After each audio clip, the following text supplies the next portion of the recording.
I know the last video about picking a cybersecurity framework was awesome for you. Not boring at all.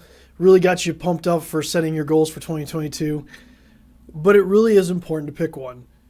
And over the next few weeks, I'm going to go over the 5 core functions of the NIST Cybersecurity Framework. In this video, I'm going to cover 2. I'm going to cover identify and protect. So let's talk about it.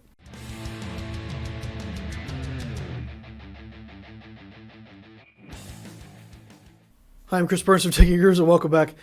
So I know talking about cybersecurity frameworks is super exciting. You definitely want to do this right before bed. It won't help you sleep. We focus on NIST CSF because that's the bedrock for most frameworks, it's applicable to every business. It just depends on your business and like if you need to go further and deeper into other cybersecurity frameworks. But in this video, I want to talk about the first 2 functions of the NIST Cybersecurity Framework. So that's going to be identify and protect. There's 5 overall. The next few videos, I'm going to cover each one individually, and we'll go from there. So let's get started. So when I talk about identify, what we're trying to do inside your business is we're trying to identify and understand your environment. Every business is different. As much as we want to think the businesses are the same, every business is different. You may sell the same product to somebody else, but you deliver it and your processes are different. That's your business environment. So your objectives, your missions, your stakeholders and things are all different than another business. But before we get to that, we have to talk about your assets. You have data, you have PCs, you have smartphones, you have tablets, you have equipment, you have facilities. Those are your assets. But we need to have some level of intelligence on those assets. So we have to understand what is on each asset. Where does it live? 10, 15 years ago, everything was contained in one area. That's no longer the case. As cloud data exploded, as software as a service cloud apps exploded, it shifted. Some of your data is on site, some of your data is in the cloud. The pandemic changed it all, right? A lot of companies weren't ready for a pandemic. They weren't ready to have a lot of their staff working from home all of the time. So they made security compromises. They maybe let people use their home PCs without any kind of security controls and things like that. That's what we have to identify as part of this. We have to have an asset management. We have to know where your data is, where your assets are, and how and what they do in the business to protect them. And that's part of the identify. Now, once we understand the assets, we understand the business environment, now we move on to, okay, what policies and procedures and processes do you have? Because those all make up the governance for security program inside your company. Policies are critical. We have to establish policies because they dictate the controls, they dictate everything else. If you do controls without policy, you just have a tangled web of controls with no clear-cut goal.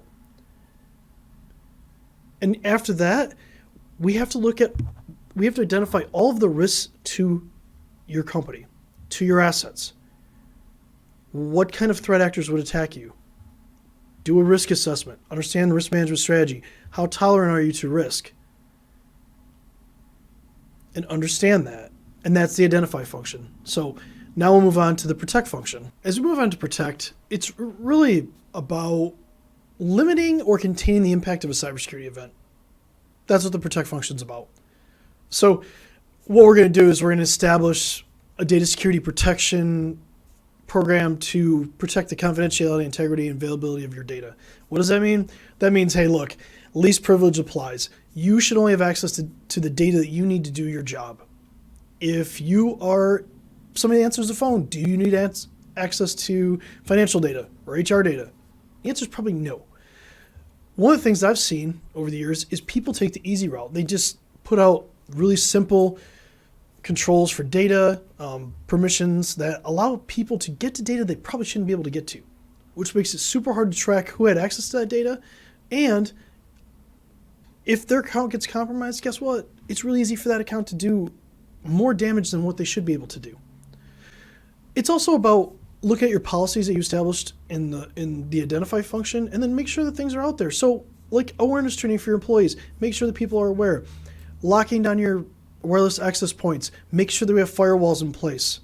Make sure that we're going through maintenance programs like patching and things like that. These are all part of the protect function. Again, the idea here is to limit the potential impact of a cybersecurity event in your business. But before we do that, we have to use identify. So we've identified all your assets, your risks, everything like that, and then we come back to protect, and then that's when we start implementing things. Do a little recap, right? So identify, right? I want to identify the assets, identify the data, identify your risks, look at your policies, so we have those established, and then we take those policies and we move on to the protect function, which is all about limiting the impact of a cyber event in your business.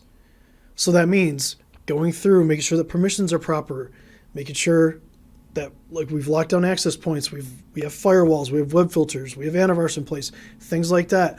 That's where the protect function works.